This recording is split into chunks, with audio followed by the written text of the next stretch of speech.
Muy agradecido por la gentileza de atender un domingo a la mañana. Sé que tenés un programa a las 10, ¿no? A las 12. A las 12, bueno, perdón. Así es. Lo voy a escuchar en el destape. Bueno, te agradezco mucho, entonces, porque con toda la audiencia que vos tenés, hace tantos años que te sigue, es muy bueno esto. Cómo no, está mi amigo Nicolás Antos, no sé qué días está, pero un gran tipo y gran periodista, compañero de trabajo. Sí, él está todos los días también. Todos los días. ¿Cómo estás? Acá estoy, en términos personales, no muy distinto. Estoy compartiendo con mis hijos, con Mónica, esta mañana.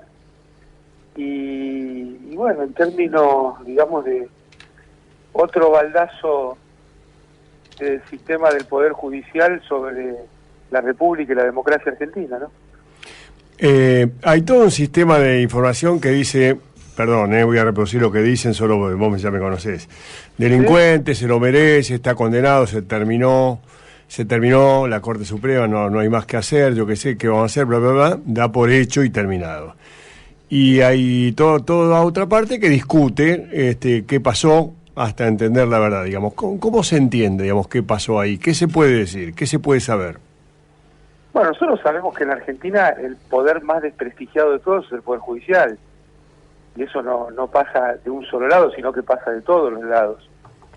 Y es el poder más desprestigiado por cómo gran parte de jueces y fiscales vienen actuando hace décadas, no de ahora. Entonces este es un dato objetivo y concreto, ¿no? El poder más desprestigiado de la Argentina es el Poder Judicial. Y entonces todo lo que hace el Poder Judicial está teñido de sospecha y está teñido de arbitrariedad. Inclusive hemos visto extorsión, en el caso mismo de los cuadernos, que también tuvo un fallo lamentable hace pocos días. Todos sabemos que a los que iban a presentarse como testigos o como imputados le decían: si declarás en contra de Cristina te vas a tu casa, si no decís nada vas preso. Y esto está, digamos, corroborado, certificado, expresado en montones de causas y lugares. Entonces imagínate un sistema judicial que en el siglo XXI pasan este tipo de cosas. Bueno, en la causa Chicone, Macri y Garabano y Patricia Bullrich tenían armado un sistema criminal, ¿no? Porque imagínate que a una de las personas imputadas le pagaron con un hotel para que cambiara 2 declaraciones anteriores. Entonces así, digamos que eso es el Poder Judicial, bueno, así estamos. Supongamos que hay oyentes que no saben de qué estamos hablando, pero eso, la parte de Macri dejémosla por un minuto al costado. ¿Cómo le pasás en limpio al oyente qué es lo que pasó con Chicone? ¿Qué se hizo o qué no se hizo?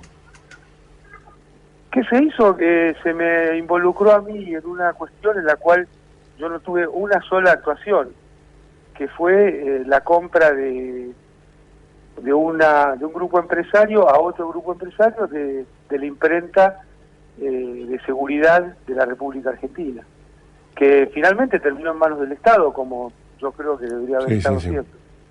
Pero bueno, ese es otro cantar.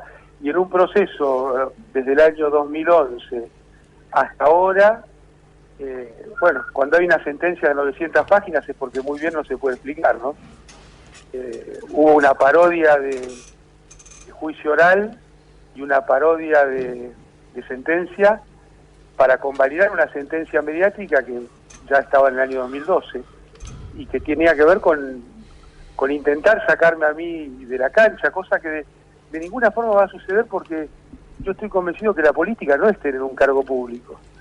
La política es poder decir la verdad, decir lo que uno piensa, pensar cosas para la Argentina, compartirla con compañeros y compañeros. Este asunto que la política es un juego de vanidades es para muy poquitos. La construcción política es otra cosa, y yo voy a seguir pensando, diciendo, actuando con la misma fuerza, con la misma convicción que lo hago desde siempre, y te diría, Mauro, con la misma alegría de defender la causa popular, porque el mundo es demasiado desigual y demasiado injusto para que por un tema personal uno se caiga, ¿no? Los argumentos jurídicos de cada instancia que tuviste que pasar en todos estos años, digamos, cuando dicen no, tomó chicones, se reunió acá, se reunió allá, las versiones periodistas que dicen, bueno, lo hizo a las órdenes de Kirchner, las otras que dice lo hizo solo para quedarse con chicones. No hay una sola prueba, por Paulo, eso.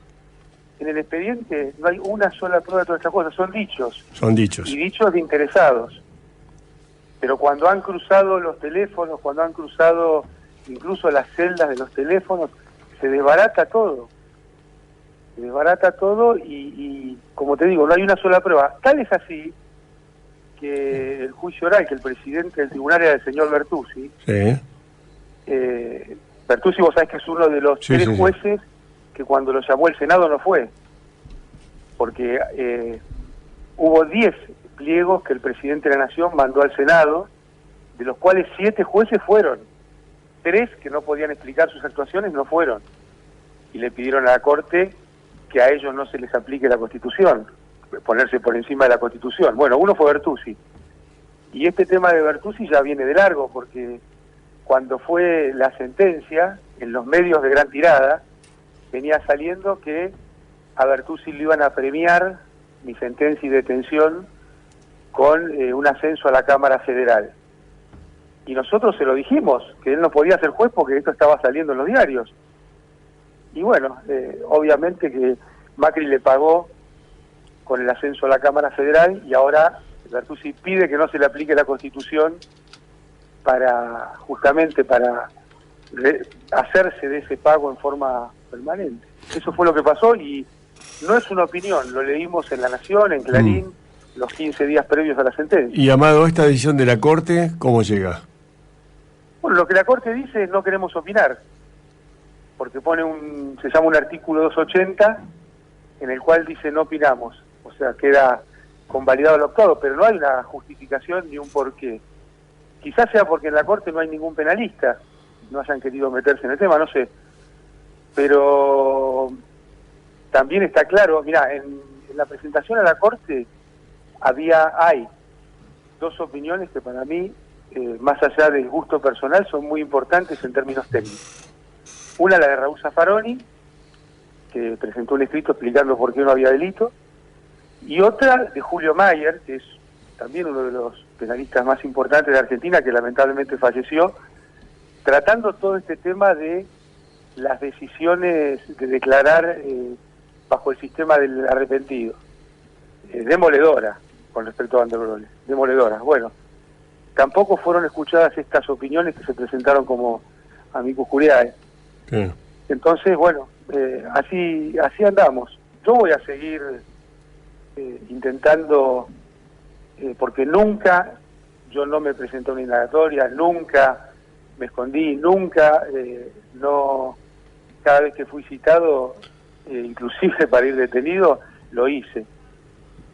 Salvo la vez que no me llamaron, sino que escandalosamente me fueron a buscar a mi casa. Mañana fue todo un show montado, porque a mí simplemente con decirme lo estamos esperando en tal lugar, yo hubiera ido. Lo que necesitaban era la foto. Por eso ese juicio también no se ciñó al Código Procesal Penal.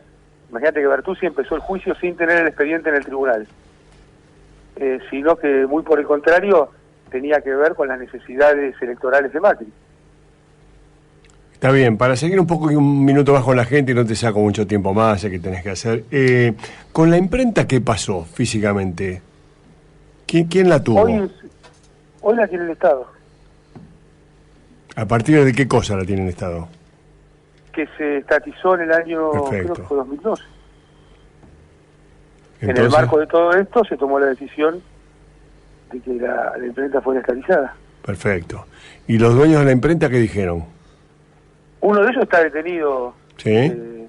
Uno de ellos está detenido por la misma causa con prisión domiciliaria, porque es una persona mayor. Sí. O sea, no es verdad que Néstor Kirchner te haya encargado esa operación a vos. Pero imagínate, Mauro... No, está bien, pero yo debo preguntarlo porque la gente no tiene idea. No, por eso, y yo te contesto, es un disparate. Es un disparate. Ese es también otro invento, porque ¿de dónde surge? ¿Quién escuchó que me lo dijo Néstor Kirchner? ¿Dónde fue? ¿Te imaginas que son cosas que son más novelísticas que realidad? Muchas veces uno lee en algunas crónicas, sobre todo de los grandes editorialistas de la Argentina, conversaciones que, si fueran ciertas, yo me pregunto cómo la escucharon, ¿no? O quién se las contó. Son realmente disparatadas. Sí. Cristina, ¿qué papel jugó en esto y qué papel juega hoy? Cuando digo juega, digo qué hace, qué dice, cómo ve todo esto. No, bueno, eso me parece que corresponde preguntárselo a ella, pero ella no jugó ningún papel en toda esta situación, ninguno, de ninguna manera. Bueno, es bueno preguntarlo y bueno saberlo. Sí, claro. ¿Y que estás preguntando posibilidad de volver a prisión? ¿Qué te dice Rúa o alguno Peñafort? ¿Hay alguna posibilidad o no? Ya, hay una fuerte avanzada para que eso ocurra, ¿no? Porque imagínate que días antes de que saliera la sentencia, antes los jueces hablaban por sus sentencias, ahora muchos de ellos hablan por los grandes medios y hacen una especie de anticipación. Esto ya venía de mucho antes, ¿no? Y hay un sistema que va tratando de forzar acciones y sentencias del Poder Judicial. Siempre están las posibilidades y yo las voy a enfrentar igual que siempre. No me salvo la posibilidad de leerle un cuento en la cama cada noche a mis hijos y levantarme con ellos, y obviamente estar cerca de Mónica, que ha sido realmente una persona extraordinariamente fuerte en todo esto, no me cambia mucho. No me cambia mucho porque yo realmente no me arrepiento de nada que haya hecho y no me arrepiento de nada que no haya hecho. Yo tengo muy en claro, como funcionario público, cada cosa que hice, cada decisión que tomé, hacia qué lugar iba, y siempre fue dentro del marco de lo que podía hacer, de lo que debía hacer, y sobre todo del compromiso con que en nuestro país haya mayor igualdad y un crecimiento con inclusión. Y te digo más, Mauro, los gobiernos de Néstor y de Cristina han sido gobiernos para los 40 millones, han sido gobiernos muy centrados en mejorar la situación de los que menos tienen, pero no hay un solo sector, ni uno, que cuando Cristina dijo hasta luego en el 2015, no estuviera muchísimo mejor que cuando asumió Néstor en el primer mandato. Y esto es una cosa también incontrastable, entonces no pueden decir que el kirchnerismo fomenta la división o está en contra de tal o cual, cuando a todos, a todas y todos les fue mejor objetivamente. Lo que sí es cierto es que el énfasis estuvo puesto en las trabajadoras y trabajadores, con las paritarias libres, con la creación de puestos de trabajo, en las jubiladas y jubilados. Vos imaginate que cuando asumió Néstor, 1 de cada 2 adultos mayores no tenía cobertura, 1 de cada 2. Y cuando terminó Cristina, el 95% tenía cobertura, es decir, todas las argentinas y argentinos mayores tenían cobertura. Bueno, eso también lo deterioró Macri con la prestación universal para adultos mayores, que hace que las mujeres, le subió 5 años a las mujeres y le bajó el 20% los saberes a aquellos que no completaban los años. ¿Vos decís que el factotum de tu detención y todo esto es Macri? Macri es un actor más, te diría que es un actor secundario. Acá hay una cuestión que es global, porque el lawfare no es ni un invento kirchnerista ni una cuestión de Argentina, ¿no? Vos mirá el caso de Lula. Hubo un juez que lo metió preso para sacarlo de la cancha de la elección. Cuando terminó la elección pasó a formar parte del gobierno que le había ganado a Lula. Entonces está claro que ahí no era el tema de la justicia, ¿no? Ejemplo más palmario no hay. Tenés otro ejemplo en Jujuy, donde hubo diputados jujeños que votaron la ampliación de la Corte Suprema de la provincia para, después de ganar la elección, pasar a formar parte de esa misma Corte que ellos habían aumentado el número, es decir, se crearon un puesto de trabajo. Entonces, bueno, lo de Milagros Sala es comprensible también en este marco. Y eso, digamos, lo ves también lo que ha sucedido en Ecuador, lo vimos también en Paraguay, mucho más grave lo vimos con el caso de Evo, ¿no? Hernán te quiere preguntar algo, yo quiero preguntarte para cerrar esta saga y agradecerte el tema de Alberto. Cuando vos mencionaste la presencia de uno y de otro, y no mencionaste estos 10, 11 meses, el año que lleva Alberto, ¿ahí dónde lo pones a él, al presidente? En el mismo rumbo. En el mismo rumbo, en un contexto distinto y con dificultades nuevas. La primera dificultad nueva ha sido la de tener que empezar a reparar el daño que hizo Macri.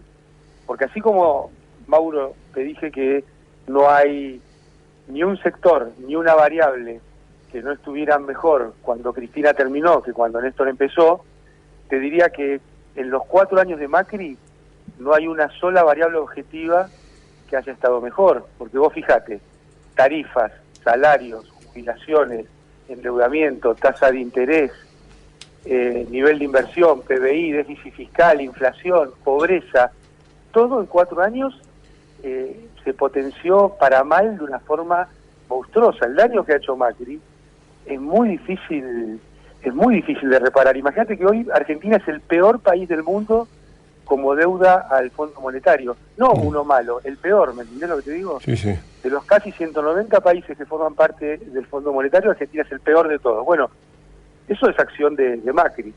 Ni que hablar en el tema de lo que ellos llaman la República, donde habían armado una mesa judicial en el Ministerio de Garabano para apretar y para coordinar con jueces. ¿Dónde estaba la división de poderes?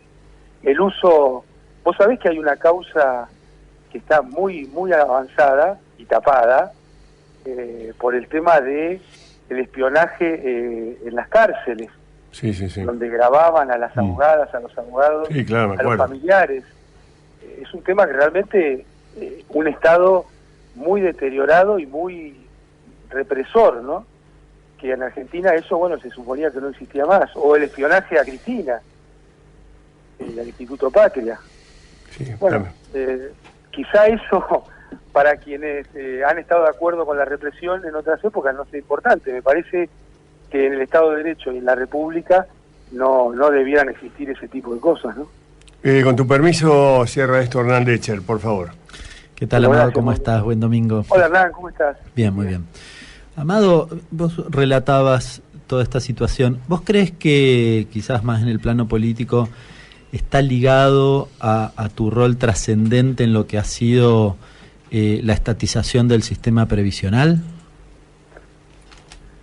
Mira, Hernán, a mí no me gusta mucho hablar de mí en estas cuestiones, pero sin duda yo creo que el Lofer tiene la intención de debilitar a las figuras que, digamos, tienen convicción para llevar adelante las políticas transformadoras que se requieren y también de asustar al resto.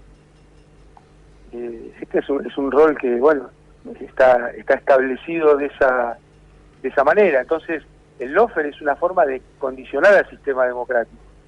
Nosotros vivimos en un mundo cada vez más desigual y en esto tienen mucho que ver las políticas públicas. Entonces, el Lofer se ha convertido en una herramienta de condicionamiento para que no se hagan las reformas estructurales que hacen falta y se auspicien las reformas estructurales que necesitan los ricos, ¿no es cierto? Y esto es lo que hemos visto también en los cuatro años de Macri. Pero te repito, en el caso mío, a mí no me va a cambiar en lo más mínimo. Se puede hacer políticas de cualquier lado, se puede alzar la voz desde cualquier lado, porque la política no es que uno esté en el centro, sino es poder militar, sentirse compañero y trabajar por el país desde cualquier lugar. ¿Está bien? Gracias por la nota, Amado, muy amable, ¿eh? No, un beso grande, Igualmente, Hernán y gracias. Paulo, muchísimas gracias. Por favor, ustedes.